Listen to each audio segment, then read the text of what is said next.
Here we are. There it is. Oh, that's beautiful batting. Got another one. The pressure mounts.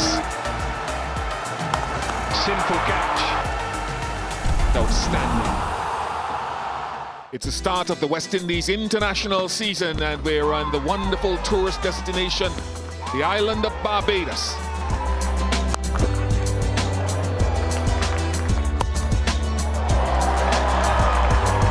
A clean sweep for the West Indies at home. The first series of 2020, the first series of the decade, and the first time that they've won a series at home since 2014 against Bangladesh, and well and truly is showing their class over the Irish. West Indies fans will be very happy at the result, 3-0 in the series. West Indies players will be happy. Darren, Sammy and Niall O'Brien here with me. Darren, as a former captain of this team, are you happy? I'm very happy. Expected result going into the series, and West Indies delivered. Niall, your thoughts on that 3-0? Disappointing for Ireland. I thought Ireland had enough in them to win a game in this series. I expected the West Indies to win this series, but flying over from Ireland, I thought West Indies might win it 2-1. Ireland missing out in that second game in Barbados. Darren, just talk to me a little bit. A couple of players you felt pushed their game forward. Most definitely in the bowling department, Alzari Joseph. The absence of Jason Holder with the new ball. He came in and he really took over from Cottrell, who was the leading wicket taker for West Indies last year. But the way he led the bowling attack, bowled with good pace and length. And today you see O'Shane Thomas getting back his first game of 2020. He looked really good. Yeah, pick the quicks. I love anybody who picks the quicks. Now, two guys for you. Barry McCarthy. I think Barry McCarthy has come of age this series, this tour, being a peripheral figure for a number of years now, but he's stamped his authority now. He's going to be in that Ireland side for a long period of time. Sammy Singh, I think he's one to watch out for. Bowls good off spin, good in the field. Has contributed a little bit with the bat. I think a bit more to come with the bat for him, but yeah, Barry McCarthy, very impressive, and Sammy Singh.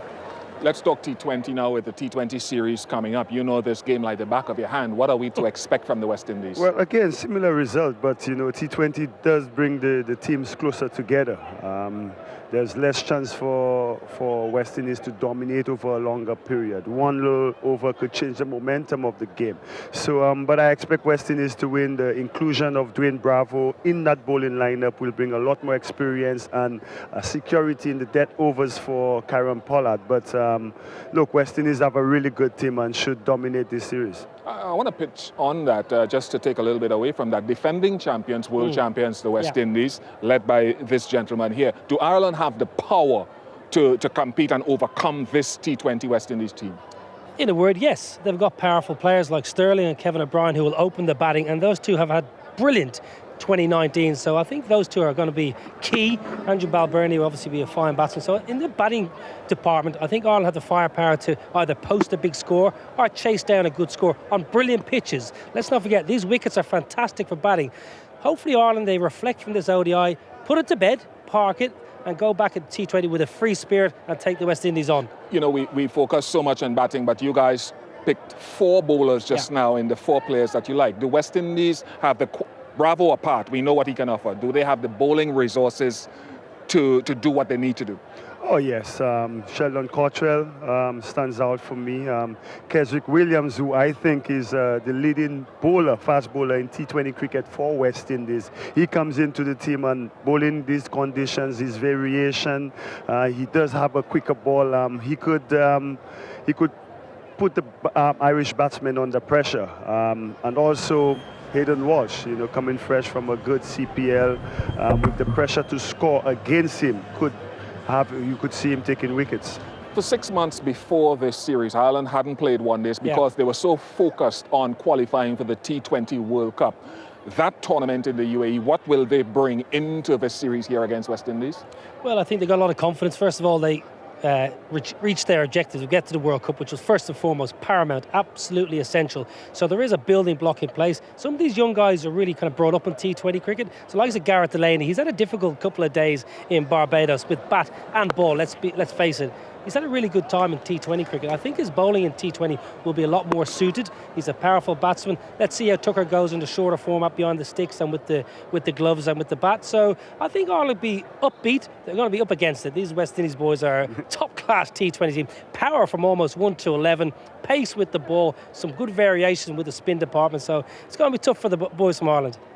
And just fielding as well. Fielding has been a big part. Now, so one game here and then to St. Kitts, that ground, Darren, you've played a lot of cricket there.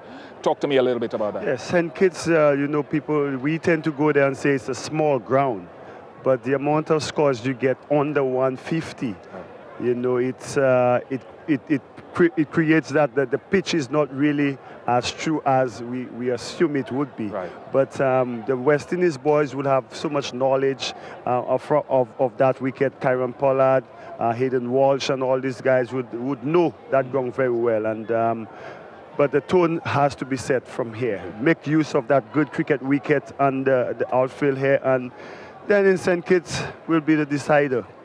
All right, to finish this off now I've been on that side of the microphone with a microphone in my hand, so I'm asking you to cast aside your loyalties to the respective teams, and now I'll start with you. Give me a prediction on the outcome of the T20 series. Well, I think it's going to be a home win, 2-1. I said 2-1 for the one-dayers, and I think Ireland should have got a win in Barbados in the second ODI. They've lost 3-0. I think West Indies will take the T20s 2-1.